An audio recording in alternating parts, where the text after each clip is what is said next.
எல்லாருக்கும் வணக்கம். இந்த மேடையிலே இருப்பது மெய்ச்சிலிர்ப்பை ஏற்படுத்துகிற ஒரு அனுபவமாக இருக்கிறது. தேவதேவனுடைய ஒரு கவிதையோடு ஆரம்பிக்கிறேன். இந்த இலைகளுக்குள் பொதிந்திருக்கும் நடனத்தை கண்டுகொள்ளுவதற்காக எவ்வளவுதான் இந்த இலைகளை கைப்பற்றினாலும் இலைகளைத்தான் பற்ற முடிகிறதே ஒழிய அந்த நடனத்தை கைப்பற்ற முடியவில்லை என்ற தேவதேவனுடைய ஒரு கவிதை இருக்கிறது. ராஜா சாரனுடைய இசையை பற்றி சொல்லுவதற்கு இதை விட பொருத்தமா வேற எந்த கவிதையும் இருக்க முடியாது. அந்த இசை அமைக்கப்பட்ட பிறகு அதை கூறு செய்து இந்த இன்ஸ்ட்ருமெண்ட்ஸை யூஸ் பண்ணிருக்காரு, இந்த ராகத்தை உபயோகப்படுத்திருக்காரு, இப்படியெல்லாம் செஞ்சிருக்காரு என்று எவ்வளவுதான் அதை அணுகி அணுகி சென்றாலும் அணுக முடியாத ஏதோ ஒன்று அந்த இசையில் இருந்து கொண்டே இருக்கிறது. அதுதான் என்னை போன்ற லட்சக்கணக்கான பேரை ராஜா சார் அவர்களினுடைய இசை மேதமைக்கு முன்னால் விம்மலோடு கைகூப்பி நிற்க வைத்திருக்கிறது. முதலில் தன்னுடைய வாழ்க்கையை படமாக எடுக்க அனுமதி தந்ததற்காக ராஜா சார் அவர்களுக்கு நன்றி. எங்களுக்கெல்லாம் அவருடைய மியூசிக் ஒண்ணுதான் தெரியும். உலகத்தர இசை அப்படிலாம் சொல்லுவாங்க. அந்த உலகத்தர இசை இங்க இருக்குன்னு வச்சுக்கீங்களேன், எங்களுக்கு ராஜா சார் இசை இங்க இருக்கு, அவ்வளவுதான் எங்களுக்கு தெரியும். என்ன சார் எங்களை செய்யறீங்க? எங்களுடைய பயணங்களின் போது கூட இருக்கீங்க. யாருமே பகிர்ந்து கொள்ள முடியாத எங்களினுடைய வருத்தங்களின் கூடவும் சோகங்களின் கூடவும் எங்களினுடைய தாய்மடியாக உங்களினுடைய இசைதான் திரும்ப திரும்ப இருக்கிறது. அவமானங்களுக்கு நடுவில், துரோகங்களுக்கு மத்தியில், தோல்விகளின் இடையில் எங்கள் கண்ணிலிருந்து சிந்துகிற கண்ணீரை துடைத்து விடுகிற விரலாக உங்களினுடைய இசை மாத்திரமே எங்கள் வாழ்க்கையில் கூட வந்து கொண்டிருக்கின்றது. முதல் காதல், முதலில் பிறந்த குழந்தை, முதல் பிரிவு, எல்லாத்திலையும் நீங்க தான் சார். வேற எதுவுமே எங்களுக்கு தெரியாது சார். இளையராஜாவினுடைய காதல் பாடல்களின் காலத்தில் வாழ்ந்தவர்கள், இளையராஜாவினுடைய மெலடிஸ் காலத்தில் வாழ்ந்தவர்கள், இளையராஜாவினுடைய ஆன்மீக பாடல்களின் காலத்தில் வாழ்ந்தவர்கள். அந்த ஒரு சின்ன ஒரு கிட்டாரினுடைய ஒரு அதிர்வில் எங்களினுடைய உயிரையும் ஆன்மாவையும் அதிர வைக்கக்கூடிய ஒரு இசைக்கலைஞனின் காலத்தில் வாழ்ந்தவர்கள். அவ்வளவுதான். நாங்க இந்த பெரும் பேரு கிடைச்சிருக்குன்னு எங்களுக்கெல்லாம் ரொம்ப கர்வமா இருக்கு, ரொம்ப பெருமையா இருக்கு.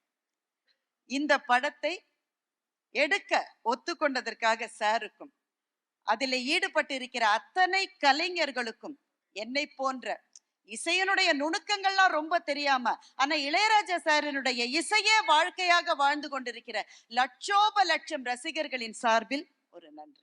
இந்த படத்துல நிறைய மியூசிக் இருக்கும்னு எனக்கு தெரியும். அதை பற்றி பேசுறதுக்கு தனியா ஒரு அவையே எங்களுக்கு வேணும். எவ்வளவு சொல்லலாம் இல்ல, எவ்வளவோ சொல்லலாம். ராஜபார்வை படத்துல வார்த்தைகள் இல்லாமல் அந்த ஒரு சின்ன இன்ஸ்ட்ருமெண்ட்ஸ் மாத்திரம் வைக்கிற அந்த ஒரே ஒரு காட்சியை எடுத்துக்கங்களேன். ஒரு வயலினோடு அது ஆரம்பிக்கும். அந்த வயலினோடு எங்கிருந்து வீணை வந்து சேர்ந்தது, குழல் எப்போது இணைந்தது, ஸ்ட்ரிங்ஸ் எப்போ கொடுக்க ஆரம்பிச்சாங்க, கிட்டார் எப்போ வந்தது, தபலா எப்போ வந்தது, அதெல்லாம் எங்களுக்கு தெரியாது சார். நாங்க அந்த இசையிலேயே ஐக்கியமாகி அதோடு பயணப்பட்டு அது முடிந்த பிறகு ஆமா இல்ல வீணை கூட வந்தது இல்ல, கிட்டார் கூட வந்தது இல்ல, இதெல்லாம் பின்னாடி வர்ற அனாலிசிஸ். ஆனா அந்த இசையில் இருக்கிற போது இந்த உலகத்தில் 2 பேர் தான் இருக்கிறோம், நானும் ராஜா சாரும். அது கூட இல்ல, இந்த உலகத்துல அவரோட இசை மாற்றம் தான் இருக்கு, வேற எதுவுமே இல்லை. அடி பெண்ணே பொன்னூஞ்சல் ஆடும் இளமை, அந்த பாட்டு எல்லாருக்குமே ஞாபகம் இருக்கும். அந்த பாட்டு இளமையை கொண்டாடுகிற ஒரு பாடல். அந்த பாடல்ல சோபா நடிச்சிருப்பாங்க. பாட்டெல்லாம் முடிஞ்சிடும். அடிப்பெண்ணேன்னு சொல்லி ஜென்சி பாட்டை முடிச்சிருவாங்க. அதற்கு பிறகு சோபா காட்சியில வருவாங்க, அவங்க கூட விலகிடுவாங்க. அதற்கு பிறகு ஒரு ஜலதரங்கம் ஒரு 28-30 செகண்ட் வரும். அதுதான் வாழ்க்கை, அதுதான் இளமை, அதுதான் இயற்கை, அதுதான் இசை. அதோடு கலந்து விடுகின்ற, அதுவும் நானும் வேற அல்ல என்கின்ற நிலைக்கு எங்களை எடுத்து செல்லுகின்ற தெய்வீக கானம் தான் ராஜா சாருடைய கானம். ஒரு இசை மேதையினுடைய வாழ்க்கையை சொல்லுவது எவ்வளவு முக்கியம்னு சொல்றதுக்கு நிறைய இசைக்கலைஞர்கள் இங்க வரப்போறாங்க. ஹேராம் படத்துல இருந்து இருக்கிற அந்த ஒரு சின்ன பிட்டை பத்தி 1 மணி நேரம் 2 மணி நேரம் அப்படியே ஒரு பேஷனோட பேசுகிற இசைக்கலைஞர்கள்லாம் நிறைய பேர் இருக்க போறாங்க. தம்பி தனுஷ் சாருடைய அந்த ரோல்ல நடிக்க போறாங்க. அதனுடைய பொருத்தத்தை ரெண்டு பேரும் அருகே அருகே உட்கார்ந்து இருக்கிற போது பார்த்தா எனக்கு ரொம்ப வியப்பா இருக்கு. இதை விட ஒரு நல்ல சாய்ஸ் இருக்க முடியுமான்னு எனக்கு தெரியல. தம்பிக்கு என்னுடைய மனப்பூர்வமான வாழ்த்துக்கள். ஏன் இது முக்கியமானது? ஏன்னா ஒரு இசை கலைஞனாக அவர் அடைந்த உயரங்கள் அதை விட்டுறலாம்.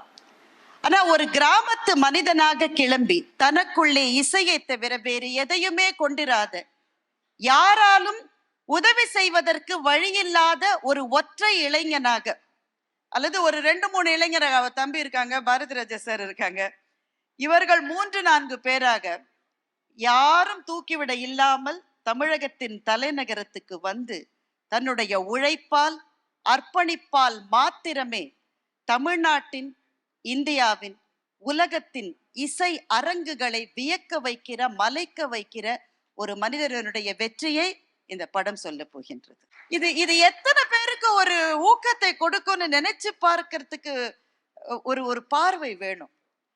நான் தனியா இருக்கேன், எனக்கு உதவி செய்யறதுக்கெல்லாம் யாருமே கிடையாது, ஆர்வம் இருக்குங்க, ஆனா என்னங்க நமக்கெல்லாம் கிடைக்குமாங்க. இந்த மனநிலையில் நம்மை சுற்றி ஆயிரம் இளைஞர்கள், இளம் பெண்கள் இருக்கிறார்கள்.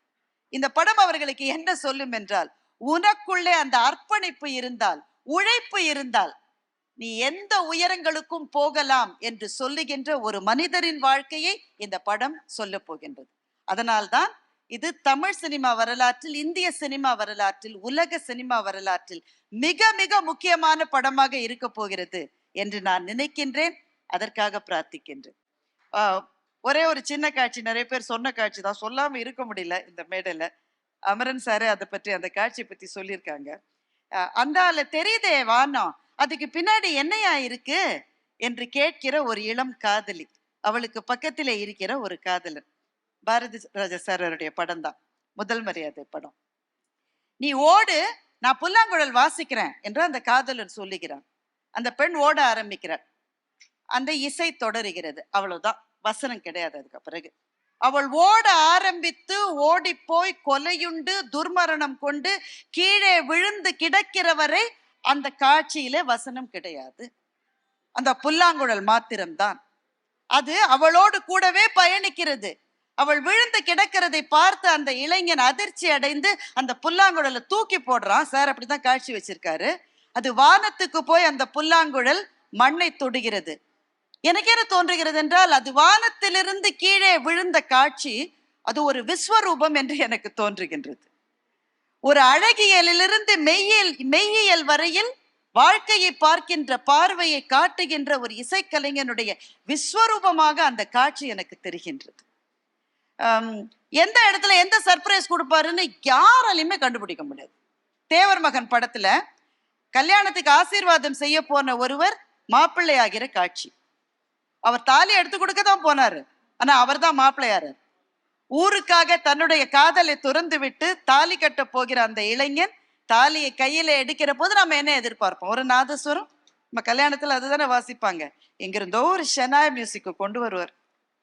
அந்த ஷெனாய் மியூசிக் அந்த காட்சி முழுவதையும் வியாபிக்கும். அந்த இளைஞனின் மனசுக்குள்ளே இருக்கிற ஒரு சோகம், ஆனா இதை ஊருக்காக நான் செய்யறேன் அப்படின்னு அவன் தனக்குத்தானே அந்த இளைஞன் வரவழைத்துக் கொள்ளுகிற தைரியம், இதெல்லாம் வார்த்தைகள் இல்லாமலேயே அந்த ஷெனாய் இசை நமக்கு கொடுத்து கொண்டே இருக்கும்.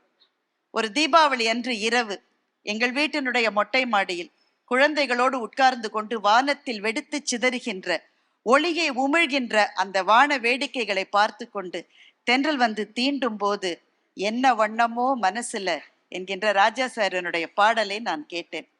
அப்ப நினைச்சுக்கிட்டு, இதுக்கப்புறம் இதுக்கு வாழ்க்கையில வேற எதுவுமே வேணாம், இது போறோம்.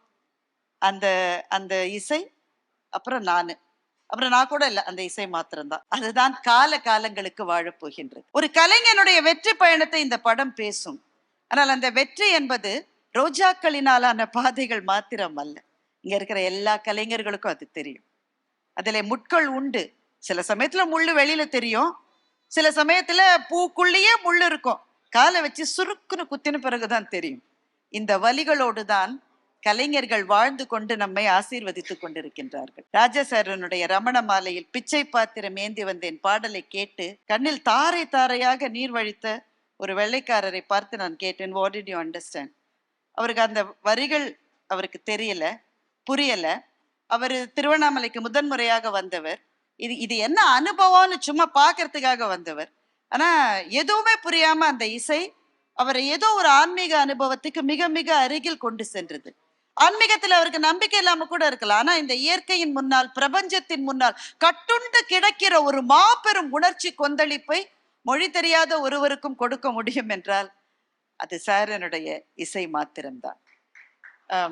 அவருக்கு ஏதாவது செய்யணும்னு நினைச்சுதான் தனுஷ் சாரும் டைரக்டரும் இந்த பட தயாரிப்பாளர்களும் இதை கொடுத்திருப்பாங்கன்னு நினைக்கிறேன். எவ்வளவு செஞ்சாலும் போதாத ஒரு மாபெரும் உயர்வை நமக்கு கொடுத்திருக்கின்றார். காலங்கள் காலங்கள் காலங்கள் ஓட ஓட அவர் கவிதைகளோடு அவருடைய இசையோடு நாம் வாழப்போகின்றோம். அவருக்கு தமிழ் எவ்வளவு நல்லா தெரியும் அப்படின்றது ரொம்ப முக்கியம். பாரதி பாடுகிறான், நின்னை சரணடைந்தேன் கண்ணம்மா, பொன்னை உயர்வை புகழை விரும்பும் என்னை கவலைகள் தின்னத்தகாதென்று மிடுமையும் அச்சமும் மேவி என் நெஞ்சில் குடிமை புகுந்தன கொன்றியவை தீர்த்தன நின்னை சரணடைந்தேன். இந்த பாட்டுக்கு அவர் போட்டிருக்கிற மியூசிக்கை ஒரே ஒரு தடவை கேட்டு பாருங்க. வாழ்க்கையினால் விரட்டப்பட்ட ஒரு கவிஞனின் உள்ள குமுறலை இதை தவிர யாருமே சொல்லிவிட முடியாது. இந்த இசை மொழி ராஜா சாருக்கு மாத்திரமே கைவந்த மொழி. இந்த படத்தை அதில் ஈடுபடுகிற அத்தனை கலைஞர்களுக்கும் என்னுடைய வணக்கங்கள். வெற்றிகளை சொல்ல போகிறீர்கள், ஆனால் அவருடைய வலிகளையும் நீங்கள் சொல்லுவீர்கள் என்று நான் நினைக்கின்றேன். அந்த வலிகளை கடந்துதான் அவர் இந்த பாதையிலே சென்று கொண்டிருக்கின்றார். லட்சக்கணக்கான பேருக்கு வழிகாட்டி கொண்டிருக்கிறார். அந்த பாடல்கள் வந்த போது பிறந்தே இராத அல்லது அந்த பாடல்கள் வந்து 20 வருஷங்களுக்கு பிறகு பிறந்த எங்களுடைய மகள்களும் மகன்களும் அந்த பாடல் இப்போது கேட்டாலும் துள்ளி குதித்து கொண்டிருக்கிறார்கள். தாமரை பூவில் என்று எஸ்பிபி அந்த சரணத்தை எடுக்கிற நொடியில் 15-18 வயசு பையங்க குதிக்கிறாங்கன்னாக்க வயதே ஆவதில்லை உங்களுக்கும் உங்களினுடைய பாடல்களுக்கும். சில பேரை நினைத்து காலமாகிவிட்டது, சிலரின் விஷயத்தில் காலமாகிவிட்டது. ராஜா சாரனுடைய பாடல்கள் என்றும் வாடும். இந்த முயற்சியை முன்னெடுத்து சென்று கொண்டிருக்கிற அத்தனை பேருக்கும், தமிழ்நாட்டிலும் உலகத்திலும் இருக்கிற அத்தனை ரசிகர்களின் சார்பிலும் நன்றி என்கின்ற ஒரு எளிய வார்த்தையை தாண்டி நான் என்ன சொல்லிவிட முடியும்?